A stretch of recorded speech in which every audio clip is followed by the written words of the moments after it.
Hola, gracias por sintonizar. Aquí su servidora, con muchísimas ganas de compartir, de expresar. Segundo capítulo de esta charla interna que quiero exteriorizar. Hoy quiero compartirles una pregunta que surgió, que experimenté esta semana. Se vino no solo la pregunta por mi trabajo personal, sino también mi trabajo profesional, por todo lo que se escucha hoy por hoy en redes, la moda que hay ahora, eso que ahora se está hablando tanto y se replica y se vende, y es el amor propio. Yo me preguntaba, pero ¿cuándo fue que dejamos de querernos a nosotros mismos? ¿Cuándo fue que nosotros tomamos la decisión de decir, bueno, al carajo eso del amor propio? Y si en algún momento de verdad lo hicimos antes, si lo hicimos y si lo hicimos de manera natural, no solamente porque lo pensamos como que, oh, me voy a querer a mí mismo, sino si simplemente se daba. Y vamos precisamente a ahondar en esto.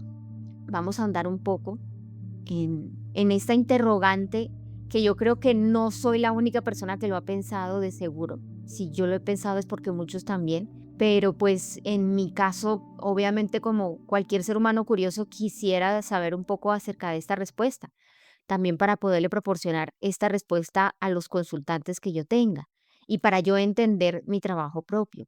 Para mí este tema ahora es una moda, por eso está hablando tanto. Siento que actualmente eso que se está diciendo no es tan orgánico, se siente más como ahora una presión hasta el amor propio, como que es, no sé, si no lo hago está mal.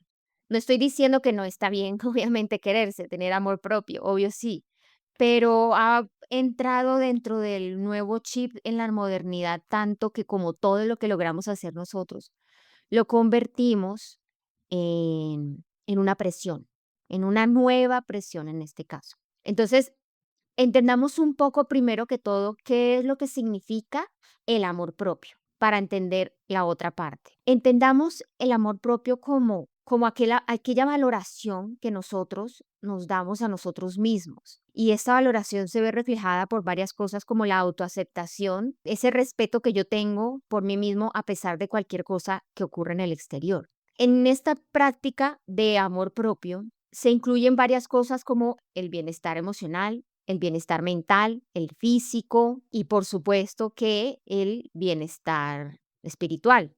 Es importante también aclarar que esa valoración de la cual estoy hablando no debe depender del juicio de las demás personas. Por lo tanto, la importancia de establecer los límites y esos límites que sean lo más saludable posible para nosotros mismos y por ende proyectarlo a los demás. Muchos autores han hablado acerca de esto, del amor propio. Casi siempre que hablamos de estos temas más profundos llegamos a Pitágoras, llegamos a Aristóteles. Bueno, vamos a quedarnos en Aristóteles. Él llamaba al amor propio filautia. Espero que ese sea la pronunciación correcta.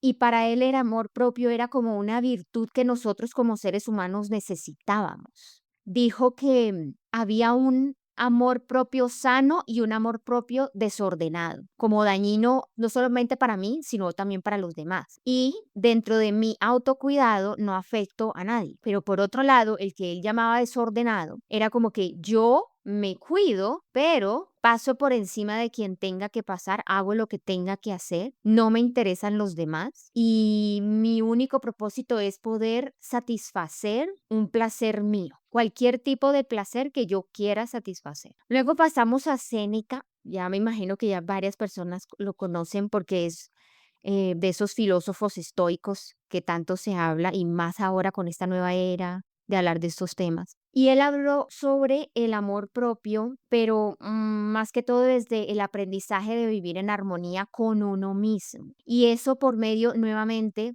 esta palabra va a sonar bastante quizá, la autoaceptación, ya que cuando nosotros nos aceptamos a nosotros mismos, sentimos una paz. Y eso nos permite vivir entonces en armonía interna y externamente.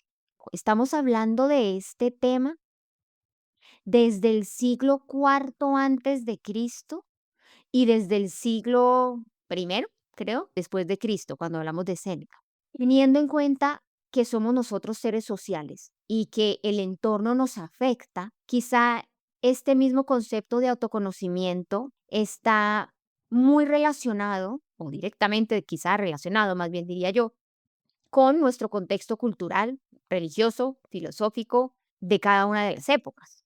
Y quizá por eso también cada persona o cada etapa en la existencia del ser humano se veía el amor propio de una manera distinta. En los principios del cristianismo, el amor propio solía asociarse con el egoísmo, incluso con el pecado. En esa época se promovía el amor al prójimo como el valor supremo, aunque en esa época había un loquillo, y lo digo con respeto, San Agustín, que a pesar de que también hacía parte de ese mismo cristianismo primitivo, pensaba un poquito más profundo y sin oponerse a ese dogma, a esa creencia cristiana de la época, para él sí era importante el mundo interno de cada uno de los seres humanos. Ese autoconocimiento iba de la mano de Dios para él, pero como que pues obviamente opacaron o se opacó las ideas de él, era demasiado adelantado para la época, entonces, no sé, San Agustín podía hablar de cosas, de temas internos, de introspección, de conocerse, la gente alrededor de él podía decir como que no le paremos bolas a este loco. Mejor sigamos hablando del sacrificio, hablemos de la culpa, sigamos controlando las mentes de las personas y quememos de vez en cuando a uno que otro hereje. No lo digo yo porque lo quiera decir, eso lo dice la historia, eso pasó así. No, nada en contra de ninguna religión, para nada. Por supuesto que no. Pero lamentablemente, triste, pero cierto, fue así. Si luego hacemos un salto y vamos al Renacimiento, estamos hablando del siglo XV, XVI, se volvió a hablar del tema del amor propio y se revalorizó desde otra perspectiva, como digamos que más chévere, porque le estábamos dando el valor nuevamente al ser humano sin negar la existencia, el valor de Dios o la importancia. Entonces, ese tema ya no era negativo. La autorrealización, la dignidad, eran cosas que iban de la mano e importantes para cualquier individuo. Ya en esa época se comenzaba a pensar como que, oiga, pero no está tan mal eso de querernos a nosotros mismos. Al final, si somos creación de un Dios y si somos parte de Él, pues como que somos dignos, ¿no? Hágale. Y ahí se retomó más el tema, ya sin tabú, sin negativismo. Luego, a finales del siglo XVIII, primeros años o primera etapa del siglo XIX, cuando entramos al romanticismo, el tema siguió, pero digamos que fue tornándose a algo un poquito más complejo, porque precisamente en el Renacimiento una de las cosas es que sentimos más intensamente emociones. La sensibilidad está a flor de piel. Aquí reaparece nuevamente un personaje que es San Agustín, el loco del que hablé anteriormente. Repito, loco de manera respetuosa. Aquel visionario que hablaba de eso y que lo ignoraban en esa época, en su época, pues volvió acá porque su discurso era más coherente ya en esta época sobre el amor propio y seguía de la mano de Dios, de la divinidad. No negaba eso. Ahí volvemos y vemos lo adelantado de este señor. Estamos hablando que él estuvo en la época, en el siglo quinto, siglo cuarto, y vuelve y reaparece en el 18. Bien adelantado el señor. Así que esta corta información, y de hecho hasta aquí, como vamos, me hace a mí analizar que nosotros los seres humanos muchas veces no estamos preparados en definitiva para mentes tan brillantes. Eso le pasó a quién, a Jesucristo. Nikola Tesla, que, ay, que como que va a dar energía gratis, que hay que cobrar, que eso está mal, que los números, que eso no tiene que la energía, que cuando nosotros hemos tenido esas mentes, las de por debajeamos o las devaluamos, no le damos la importancia de verdad. Los matamos, los rechazamos, les decimos locos, pero siempre si miramos la historia, siglos después, decimos, ay, qué vaina. Y matamos al loco. Hubiéramos aprendido un poquitico más, ¿no? Así como los artistas, los pintores. Entonces pintaban y los veían y no le daba ni un centavo. Se morían y todo el mundo, corra, corra, que ahora sí cogió valor. Valoramos más a los muertos y desperdiciamos la oportunidad de poder aprovechar a los vivos. Pero bueno, entrando como nuevamente a las matices de la modernidad, de esa cronología que estamos observando de el amor propio, empiezan a aparecer otro tipo de personajes como Nietzsche, otro que también era para su época demasiado adelantado, con el tema del superhumano, con el amor propio, pero una fuerza grande, sin miedo al éxito, sin culpa, sin culpa. Él decía, usted sea y no le interese los demás, rompa paradigmas, sobre todo de dogmas, pero bueno, si hablamos más de él, ya necesitaríamos un capítulo entero. Por otro lado, empezaron entonces también a surgir otros personajes que ya hacen parte de bifurcaciones de la psicología, que es el humanismo.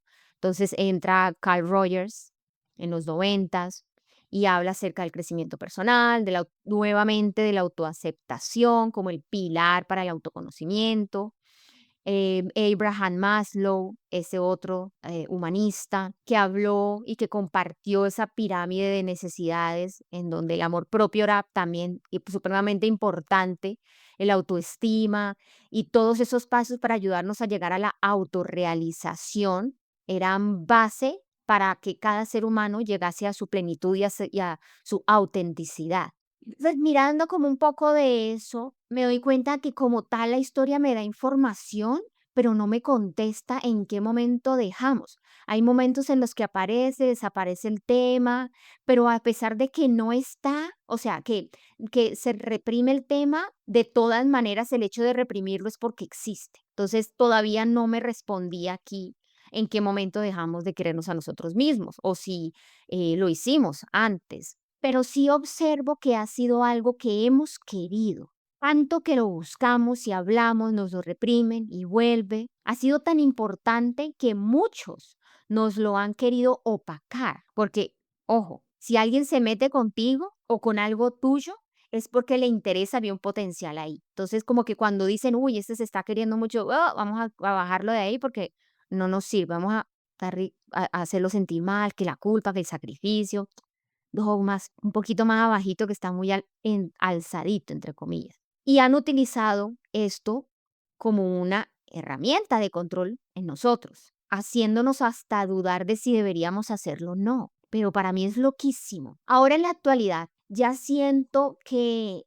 en su mayoría nosotros hemos podido ya pasar esa etapa de dudas, ¿será sí que será que no? Ahora entramos a una etapa, pero es ahora como más una moda. No estoy diciendo que todas las personas que están haciendo en estos momentos autoconocimiento y su proceso lo hacemos de moda, no. Pero sí hay mucho, y ustedes saben, mucho de moda. Nosotros somos expertos en eso, y más esta sociedad contemporánea. Y ahí es donde la sociedad también nos empieza a exigir. Y esa exigencia se empieza a convertir en un deseo y un consumo. Empezamos a crear también ahora identidades más de mercadeo que de la auténtica búsqueda del amor propio o del autoconocimiento. En este caso del amor propio, que es en lo que nos estamos centrando. Solo que todo eso está ligado. Ahí le damos espacio a una nueva dinámica o nueva máscara, podríamos también llamar, del ego, de nuestro ego individual, pero al mismo tiempo la construcción de un ego colectivo. Ahora quienes estamos en ese camino, sinceramente debemos estar muy atentos con esto que está pasando, para no caer en ese juego de egos, porque es muy fácil, es muy fácil. Hemos vivido tan atrapados en estos juegos egoicos que cualquier cosa nos puede hacer volver a caer. Y todo está muy disfrazado, entonces más difícil es todavía. Tenemos que tener muy en cuenta que este proceso que estamos llevando no es que me dé más valor y no hacerlo no me quita valor. Pero si lo hago bien llevado y si lo observo, lo practico, lo convierto en mi estilo de vida, esto me va a dar más calidad de vida.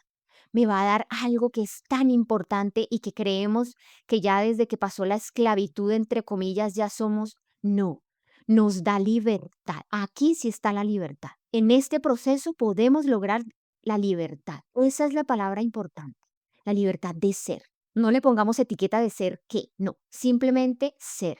Entonces, la moda y el ego no nos permiten ser, nos convierten en un esclavo más. Yo siento que quizá así como nacemos con cosas innatas, como las emociones primarias que ustedes ya habrán visto en algún video en las redes sociales que he montado, nadie nos las enseñó. Nosotros nacemos con ellas. Vienen en nuestro chip, así como viene la curiosidad de que explorar. Por eso de pequeños cogemos aquí, cogemos allá. Asimismo, también nosotros nacemos de manera innata con un impulso de sobrevivir. Y ese impulso de sobrevivir puede llegar a ser un reflejo del amor propio. Quiero vivir, me cuido, pero no por una moda, no desde un dogma religioso, no desde un romanticismo, no desde una superioridad o un estatus, sino desde la misma naturaleza de nuestro ser, de la inteligencia de la naturaleza, esa inteligencia que está en los árboles, en el mar, en las aves, en el viento, en la lluvia, así como cuando un árbol trata de sobrellevar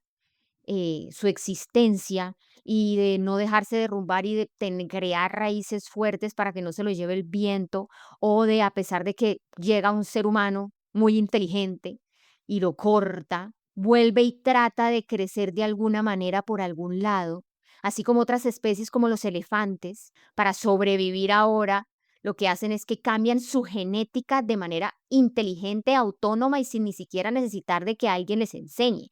Su propia genética hace que ahora muchos de ellos ya no nazcan con esos dientes largotes, porque aunque no sepan la naturaleza de ellos, que es inteligente, que es la misma que tenemos nosotros, sabe que si genera nuevamente eso en el cuerpo, van a ser cazados y se van a extinguir. Nosotros también hacemos eso. Eso lo hacemos de manera natural, legítima, al nacer, puro. Es algo puro en nosotros, pero se nos ha olvidado. Se nos ha olvidado a nosotros los seres humanos y ahora nos autolesionamos de muchas maneras. Cada uno sabrá de cuál. Cada uno tiene su manera de hacerlo. Disfrazamos el amor propio con cosas materiales, con tendencias, con apariencias. Y al final, lamentablemente, lo hacemos muy poco. Y eso es triste porque está en contra, estamos nosotros mismos, sin saberlo, en contra de nuestra propia naturaleza interna. Hemos perdido esa conexión con esa inteligencia tan grande de la cual todos gozamos, desde una mariposa, desde una abeja, hasta una ballena, hasta el suelo, y nosotros también. No somos separados de la naturaleza, aunque nos creamos superiores.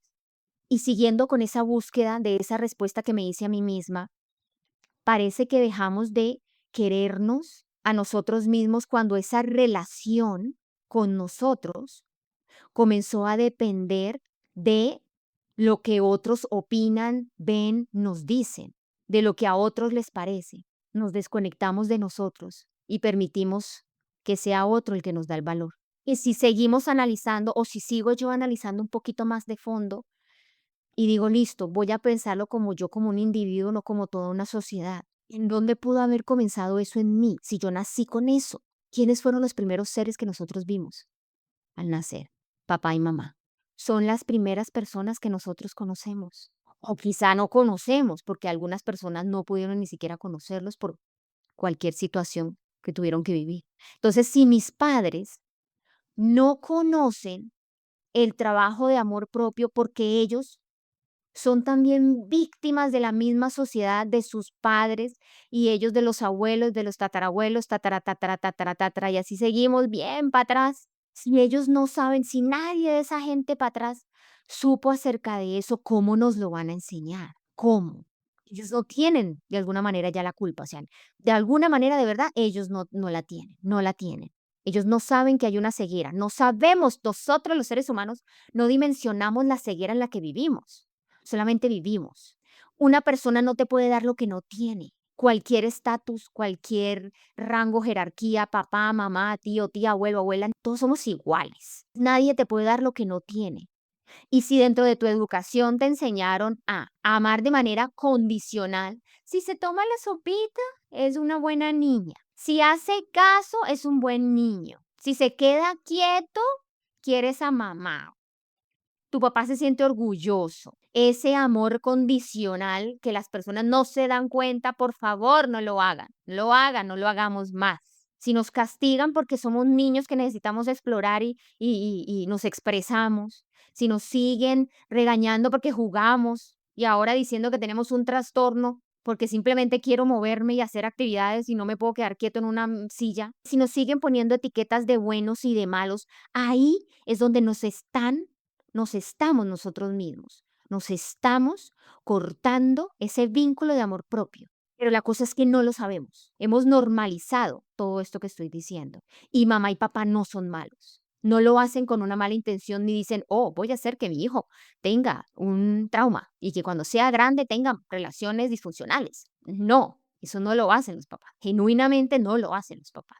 Pero lo hacemos, lo hacemos. Y no solo los papás, los abuelos lo hacen con los nietos. Y no solamente ellos, los tíos pueden hacer comparaciones entre sobrinos y ahí, extrémole el amor propio. Y no lo saben ni lo hacen de mal, solamente que se ha ido normalizando en la sociedad este tipo de comportamientos, dinámicas familiares hasta en el colegio. Ella tiene un 10, él tiene un 8. Ay, Pepito, ay, este tiene un 5, él es malo y ya es buena y él, bueno. Entonces, claro, mi valor se va por un número, tiene que ir fijo a un número y a lo que cree una maestra y a lo que dice un instituto o a lo que dicen en mi trabajo, de si entregué el reporte o no, de si fui multitasking o no. Entonces, ahí está el valor propio. Sin saberlo, nos lo hemos quitado a nosotros mismos en sociedad. Dejamos de amarnos de manera individual y la sociedad se encargó de reprimir eso para encajar, para hacernos a todos encajar. Cada uno tiene su forma, pero todos tenemos que caber en el mismo cuadradito de uno por uno.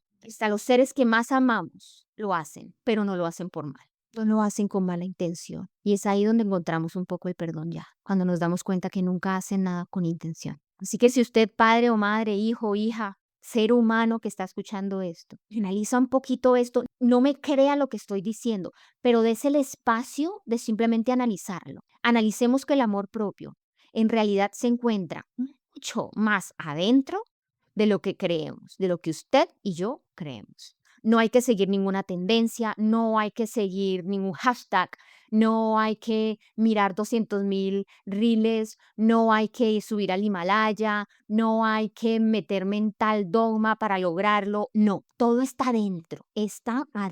Y creo que de eso se referían muchos pensadores, muchos gurús, esas mentes brillantes que creíamos locos. No necesitamos compararnos más. No necesitamos dejar de ser o ser algo. Solamente permitámonos ser y comencemos quienes no hemos comenzado con este trabajo interno, porque así es como el mundo de verdad va a cambiar. No va a cambiar con un nuevo político, no va a cambiar con una nueva ley, va a cambiar cuando cada uno de nosotros internamente cambie. El mundo cambia. Eso es un trabajo en realidad interno.